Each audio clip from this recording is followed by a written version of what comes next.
All right. Hey, folks, I'm Major General Jim Poss, U.S. Air Force retired with Inside Unmanned Systems Magazine. And, I know we've been talking about an awful lot of stuff. It's mainly been kind of, boring component makers and all that. But I have with me Eric Smidt and Steve Chrisman of the Pendleton UAS change. So we have some actual operators here that have been out there day in and day out, proving those business concepts that hopefully the FAA is going to approve. Now, before we start firing questions at you two, a quick thing about the FAA UAS test sites, because a lot of people have forgotten because it's been such a successful, programming. Gosh, we've been around for almost 10 years. 10 years. So the FAA test sites were originally set up, I guess it was 10 years ago, right, guys? They were set up to be the place where the rubber meets the road. So there was a place where you were going to get plenty of airspace to be able to fly your unmanned systems, to where you're going to have plenty of professionals to help you with that. And then the key behind them is you were going to get special attention from the FAA, looking for waivers and exemptions and all kinds of stuff, to encourage industry to come out, actually get their wings wet, propellers wet, flying in a real environment, and then prove whether they could or couldn't do it. And of course, all that data would feed back into the FAA, and hopefully, I haven't seen too much, but hopefully reflecting rules. Okay, so that's enough of me talking. So, Steve, give me the 101. And I'm going to be honest with you. I thought you guys were still part of the Pan Pacific test flight, but you guys have changed names on us, and also correct me on what you are now. So the partnership is still there. Okay. The University of Alaska Fairbanks is our parent organization. Okay, it's Kathy Cahill so up there, right? It's still Kathy's Alaska, Hawaii, and Oregon. Okay. Oregon itself has three different ranges in it, one over in Tillamook, and then Pendleton out in eastern Oregon, and there's another little one in McMinnville. And so I believe they go by a quasi now. Paputric was a terrible acronym, so it's probably best that they drop the Pan Pacific. What does a quasi stand for? I have no idea. But it's better than Papoose, whatever. It's better than Paputric, yes. The smorgasbord of testing environments is what we pitched the FAA and why we got selected. Still exists. You need a volcano, we got a volcano. You need a glacier, we got a glacier. You need an elk herd and an old growth forest, we got that too. So that's what we sell a lot. You'd think big companies know how to find a launch and recovery site that has certain terrain or climate, flora or fauna. They really don't. We go out and do that for them. Okay. All right, so give me some idea of where you are, and are you bigger than a bread box, smaller than a bread box? How big is it's booming. We've got more business than we've ever had. Last year we did, as far as we know, it's the most in the U.S. 23,686 UAS ops. Most of that at the airport. So we're Eastern Oregon Regional Airport is our headquarters. Eric just joined us. He's our newest employee. So we now have 3 full-time employees, but we're really facilitators. So we're helping I like what we do. Maybe it's the Jersey in me, to run on a horse racetrack. We have lanes. We rent stables and sell hay, and we connect you with good groomers and trainers, and so we're just looking for good companies to come in and play in the racetrack. And now, what is your role in the range? So I'm economic development director. The whole mission was economic development. Money guy. We were gonna try to revitalize a World War II era airport. I was just mentioning the Doolittle Raiders history, right. Yeah. but that you can't sell that history all that well. So we needed activity, and so we've got 2 times the unmanned activity than we have piloted aircraft flying around the airport. Okay, that's pretty good. And I tell you what, I'd be shocked when we finally get all of our rules out for beyond visual line of sight. I'll bet you $10 that trend continues in places like that. Absolutely. That have taken care to make themselves unmanned, uncrewed friendly. So you'd be surprised how much very little in the air and very little on the ground is. That's ideal for flight test, right? You want to have safe conditions. Well, I'm from Mississippi. It's also good to deliver services out to rural communities. It's a lot. Absolutely. It's pretty expensive to dig roads to go out and pave them and all that when you can just fly a drone. I think we've created a couple hundred jobs over the 10 years now. Those are uncommon, high-paying jobs in a rural part of the state of Oregon. So we're very proud of what we've done. Speaking of new jobs, Eric, what's your role there? So I'm the Pendleton Unmanned Range Operations Specialist. So I came out of the National Guard, where I retired from. From the Oregon Guard? From the Oregon Guard, yes, sir. So I ran operations there. I ran I ran as a GS-11. I ran the UAS operations in the state of Oregon for medium and small UAS across the state. And so when I was ready to retire from the military, finally, I'd already kind of had my feet in the water with the UAS range, and I was able to come on over to the city. Now, what do you guys fly in the Oregon National Guard? So the Oregon National Guard has Ravens, and then they have Shadows. Shadows. Okay, so Ravens, the handheld one. Handheld Shadows. throws. Yep. Shadows, a medium-sized RQ-7 Bravos. Well, I guess you can launch it off of a rail, or you could just conventionally take it. It's a pretty big aircraft. Shadow launches off a hydraulic launcher. Yeah, it's kind of it's starting to be an outdated system. I think the Army's getting ready to replace it. Yeah, it's the future tactical UAS. Absolutely. Yep. Army's working on. Well, I mean, what was that like going from the Guard into a civilian environment? Is that a complete 180, or were you able to apply a lot of your experience? It's a lot faster, but yes, absolutely. So I come from a high-paced operational world, and I got to jump into a high-paced operational world. So the only difference is I get to move a little bit faster. So there's less kind of red tape throughout the process, and that's really our goal as a range is just remove that red tape. So a company comes to me, we can move from, hey, we think we want to come, to you're flying in 4 to 6 weeks, depending on the platform. All right, so give me an example of that. So let's say I am a drone package delivery thing, and I haven't done my homework too much. I don't know much about flying with the FAA. Yep. Does it kind of dump this problem on your doorstep, and you guys help me figure it out? And it can be that far. Like, I'm a new company, and so you come to us and you say, I have this platform, and you might say our platform is under 55 pounds, in which case I can get you in the air faster. Or you might come to us and say our platform is over 55 pounds, and then I'm going to be painful. My platform is over 55. Over pounds. 55. So you're still going to help me. We would tell you, sir, you need to go to the FAA and you need to get an N number for your aircraft. Okay. And once that N number is like reserved, a serial number, right? A serial number. So an N number, just like you would if you bought a Cessna.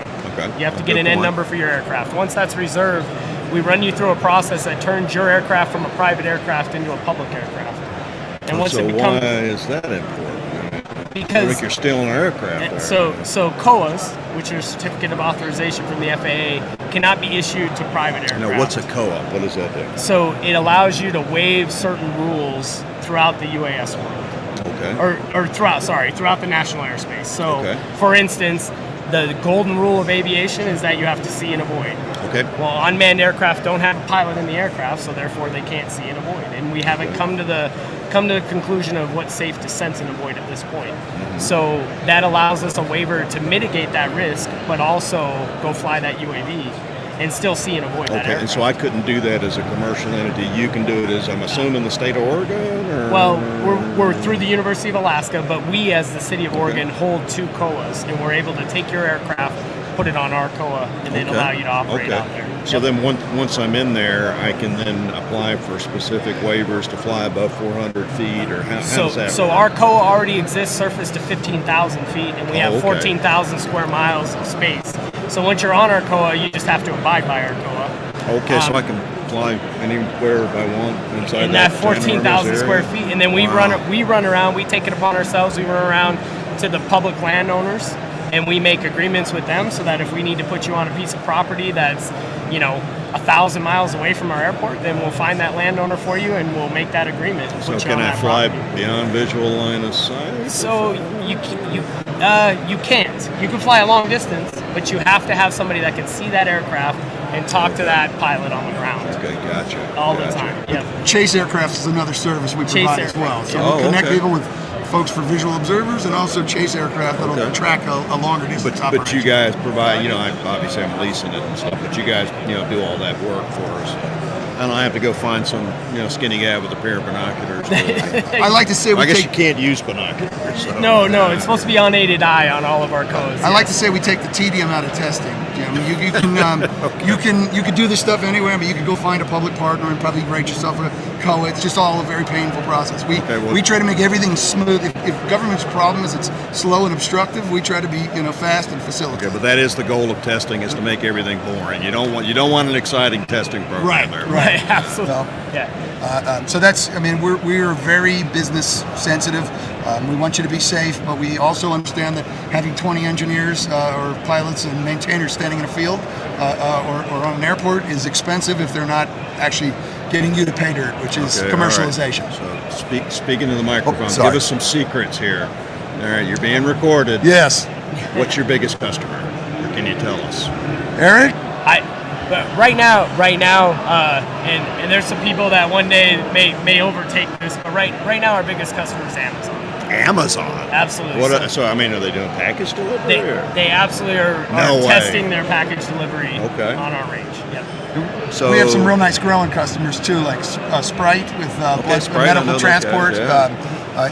Everything you can think of, we've got going on in one way or another. Okay, so those are two crop big... dusting, Yamaha Motor Corporation. Oh yeah, was it R150, the helicopter, right? Mm-hmm. Oh wow. It was made fully autonomous in Pendleton, Oregon. So let's pick on one of those two, crop dusters. So Yeah. was it Yamaha itself that's coming in? Yeah. Okay, so Yamaha comes in. I mean, are you going to go out and broker deals with some of the local farmers, or how's that work? We actually, in that case, it was vineyard. So vineyards are very popular. Oregon's a funny state. It's got 206 crops grown in it. Just in our test range, I think we've got 50 or 60 different crops grown. One of them being, wine grapes. Okay. And so you tell us what you need. We go find that landowner, which is, we've got a lot of locals that work for us that are connected, and they'll go find. We have one hunting ranch that's 17,000 acres with a Learjet strip, and it sleeps 12. And then we have a fallow wheat field that's dirt clods that you stand in and do your thing. I know the FAA had a thing about drones carrying hazardous material. I mean, is that something, Eric, you'd help me with? That is something. Yeah, that is something that you have to conquer, right? Yeah, absolutely. Fertilizer and all. But it has happened, and we have that knowledge, so we can help you down that path. Really, we help you solve some of those problems, and you come to us and you say, I need whatever. I need to know how I'm going to take this crop duster and bring it to the United States and sell this product. Mm-hmm. And we can kind of help you down that path to get into the right certifications if they exist, or maybe moving to the direction where you're not going to ever get that certification. And then we can put you with some of those customers that you could originally sell to and be able to show that your product works. So what are you doing, with all the data once you figure out something that works? And, let's keep picking on Yamaha. Sure. So you figured out how to let them carry hazardous material and all that. Mm-hmm. Do you just keep that to yourselves, or you share it with the FAA? I mean, you make it... These sites were created to feed the FAA information to allow them to set the standards for what the future airspace is going to look like, how to integrate safely UAS into the national airspace. And so everything we do, we feed back through the FAA, through University of Alaska Fairbanks. That goes back to the FAA, and I hope that's being utilized to help shape our rules. In fact, they're getting closer, it sounds like. The FAA, that's their big thing is, it's one thing to have a safety rule. It's another thing to have a safety rule that you've got, 1,000 hours doing it. So right now there's a little ticker up in the FAA that's counting off every hour that you guys are carrying hazardous material and all that. Mm-hmm. So how do you handle, I know a lot of people, talk about often the biggest problem in UAS drop operations is selling it to the local people, getting buy-in and all that. Is that something that you found to be a challenge, or is everybody just ignoring the drones now? Early days, there's more doubters, I would say. There were people that are like, what in the heck are you doing? We're out here in rural Oregon. Why are you building a UAS test range? But Eric actually had oversaw one of the top units for UAS, just happened to be based at our airport. So we already had a little familiarity with UAS. So there was an Oregon Guard unit based there. Yes, sir. Okay. Yeah. I had anywhere between 30 and 35 there. soldiers at all times that were trained and ready to go. I'd be shocked if we aren't one of the most UAS communities in the nation. Absolutely. When this started, nobody knew what it was going to be. We have, because of a big rodeo, we have 1,000 hotel rooms in town. We just got a new one built right in the airport parking lot. It's stone's throw from the test areas. Okay. And now we fill hotel rooms year round with drone, workers and maintainers and operators and engineers. It's been great for bars and restaurants, all after flying, just so you know. It's been a boon for the community. Rentals, you name it. Again, I don't know if you can mention this, but are you no kidding doing Amazon package delivery? We can't really talk about what's being done. Come on. But your imagination, it's a science fiction movie in Pendleton, Oregon. So let's put it this way: our COA allows it. I'm going to take that for a yes. We can do it. I think there's package delivery going. And it doesn't have to be Amazon. It can be anybody. They can come do package delivery on our range. Yep. Again, I don't know if you can ask it, but if there were package delivery, would that have been something you would have personally availed yourselves of? Do you get your coffee delivered by drone? Yeah. You can't say it, can you? Yeah. I know coffee's big in it. Yeah. So one of That's the things, not really what they do. one of the Yeah. things our customers love, Jim, is that apparently farmers have more on their minds than watching UAS, because there's very little tension to what's being done at the airport. So we have a couple dozen different companies we work with that are flying, and they're doing all kinds of wild stuff, and nobody seems to really care. They All love right. the anonymity. So enough about you guys. Back to my drone Yes, sir. company. Yes, sir. So I've got my N number. It's now a state aircraft. I mean, realistically, how long before I'm really out there flying and testing? Is this like months, years, decades? So once you have that N number, which is the longest time frame in the process, once you have that N number, we can get you on our COA in 4 to 6 weeks. Wow. Once you're on our COA, then it's really as fast as you want to go. Daryl Abling is our range manager. His entire career in flight test, manned and unmanned. He started in B-2 systems. He was on the most advanced projects for unmanned systems for the Navy before he retired from that career, and he came to us. So he does a safety review of your test cards, and then we put you out on site. As long as we've mitigated the risk of whatever that risk may be, we'll put you out, and you're going to go fly, and that's how it works. And then if you need us out there, we're out there, and we'll stand with you. We'll help you make radio calls. We'll help you watch your aircraft, whatever you want us to do. But the reality is most companies, they know how to fly their aircraft. They have a safety program. They have a risk assessment not quite program. the basket case my company. Absolutely. Is. So I don't really need to be out there, supervising them. They have the experience. So we put them out on site and we let them go. Okay, so talk to me about the infrastructure that is available for my mythical drone company. What do you have out there? Do you have hangar space available? We do, yeah. Ground-based sense and avoid. What do you got? Our little community out there in Eastern Oregon, famous for whiskey, wool, and rodeo, and now drones, has really leaned way forward on this. We've our first investment. I'm going to ask you about whiskey delivery. Okay. Yeah. I got some at the booth if you want to come over. Okay. Jim. All right. First thing we did was build 16 UAS test pads. So 50 by 50 test pads, like an RV pad essentially, with a pedestal that's got water power and high-speed fiber. So we've got up to 10 gigabit. We're the fastest internet in Oregon for some weird reason. It's coming through Pendleton. Okay, Oregon. there you go. Up to 10 gigabit per second. Then we went and built our first hangar, which was the home to Airbus and the Flying Vahana taxi cab. And then we built our second hangar, which was 18,000 square feet, which we have a couple big defense contractors in. And then we went and built a UAS industrial park because we were really loving the risk taking. Tell me, what's a UAS industrial? That is a 160-acre, nice, flat, easy to develop industrial park that horseshoes around Taxiway Golf at our airport, which is an unused taxiway. And so now you've got taxiway access. We've got three very large companies out there that have made that home, and it's pretty awesome. It's pretty awesome to see what's going on out there. Okay. So those are our investments. So the end game is you can come rent a hangar from us, do your maintenance on your aircraft, roll your aircraft onto the ramp from your hangar, and take off from that ramp and go fly your flight, land back on the ramp, and roll it back in. Oh, and on top of that, in your hangar, you have classrooms and offices available to you so that you can do whatever you need to do training-wise and development-wise. And again, it's a regular manned airport, so you've got all the boring stuff. You got a tower, you got fire, everything else. That's absolutely right. Yeah, and our tower is absolutely the most experienced manned-unmanned tower in the world right now. With Baghdad and Afghanistan winding down, I would say manned-unmanned mixing happens at our airport more than anywhere else in the world right now.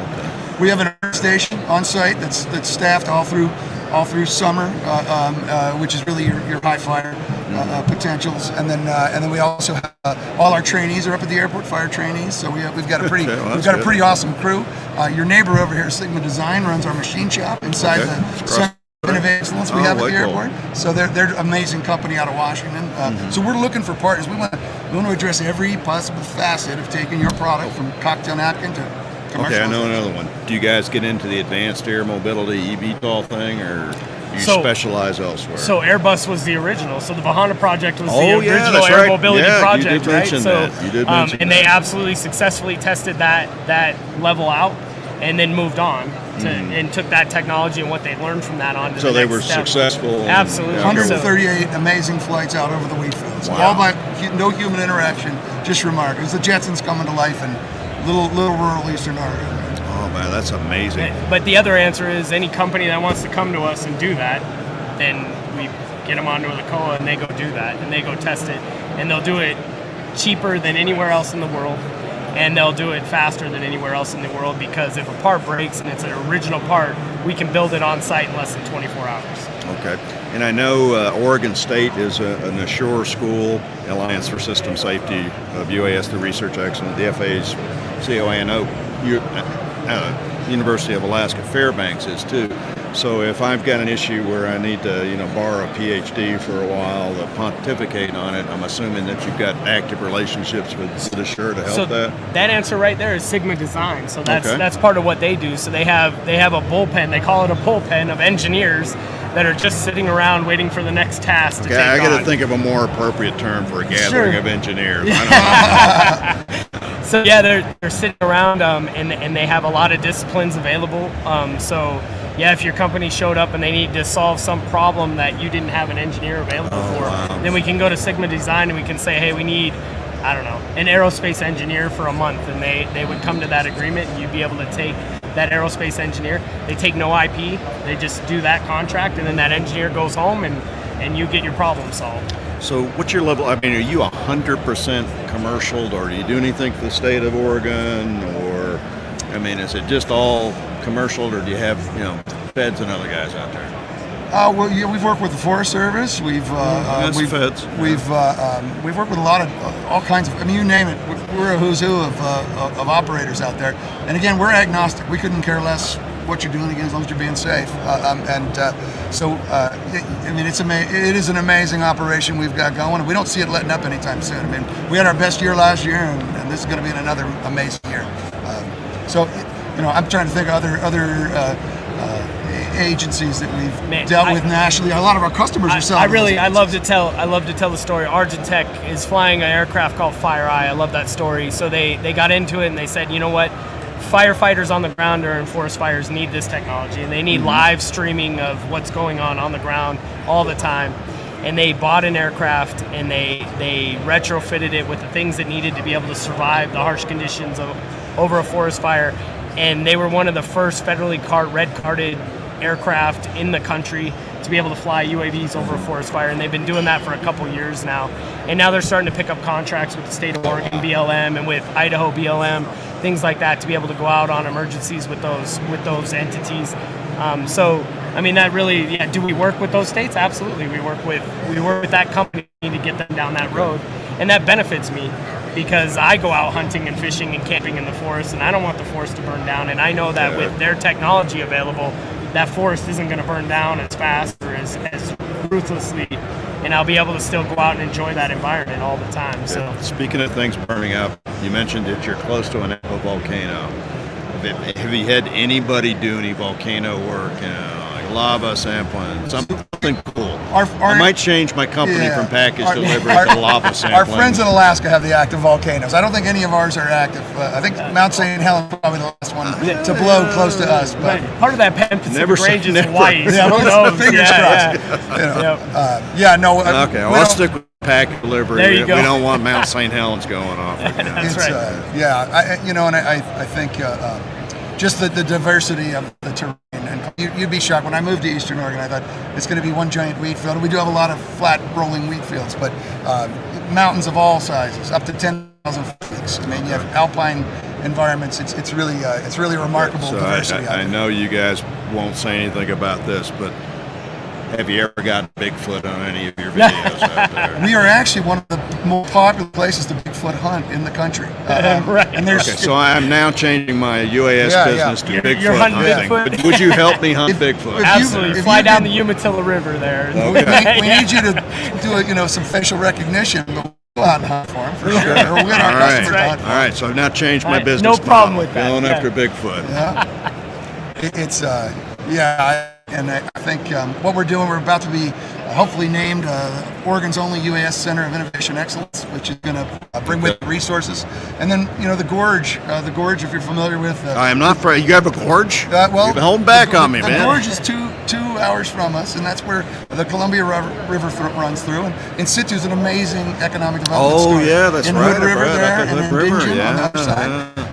They've spun out all kinds of jobs and businesses, and so the supply chain where we're at, and also thanks to Boeing up in Seattle, is really amazing. We're very fortunate to have so much nearby supply chain. So I may change it again there. I may go and do salmon and trout fishing with my There you group. go. We got There it you go. all, Jim. You come and we'll show you a good time, man. You start your company and you can go ahead and put a sensor on it, and the way they count salmon and steelhead as they come up the river is they drive down the river with a sensor out the side, right? To catch the tag. So now you build your UAV, you just put that sensor on it, fly it down the river, you count salmon and trout for them. Yeah, matter of fact, I think it was Oregon was one of the original drone fishing videos on YouTube. If you Google could be. Trolling a lure behind there. Man, I'm getting all kinds of That's ideas. I might have to go into business You need to with come you see guys. it. Yeah. We'll fly you out. You Yeah, get to okay. Portland, we'll fly you out on our All little right, airlines. man. We have the only subsidized air service in the Northwest. Okay. Little boutique air, 3 flights a day from Portland. All right, might have to do that. Okay, so we're getting close to the end here, guys, and we've been talking about all kinds of stuff. The most important of which was Bigfoot, which have agreed to help me with. So what have we missed talking about Pendleton UAS test site?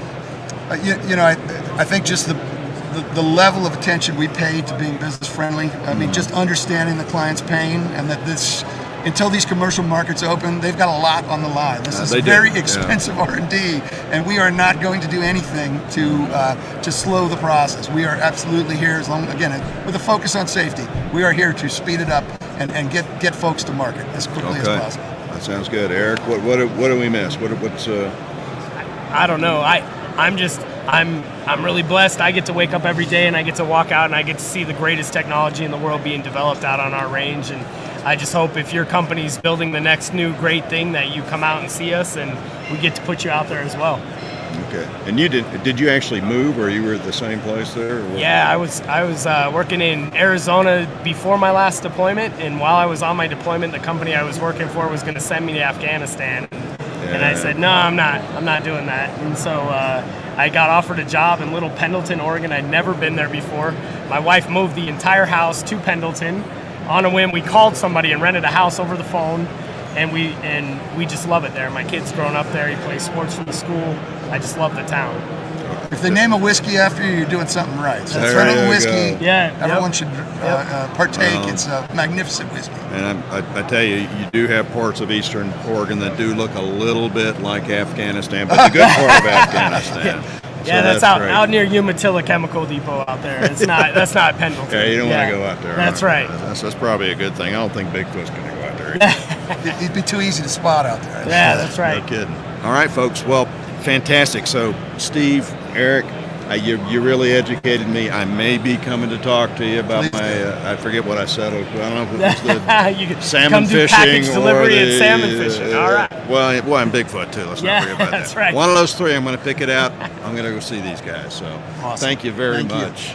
Yes, sir. Thank you. Good to see you.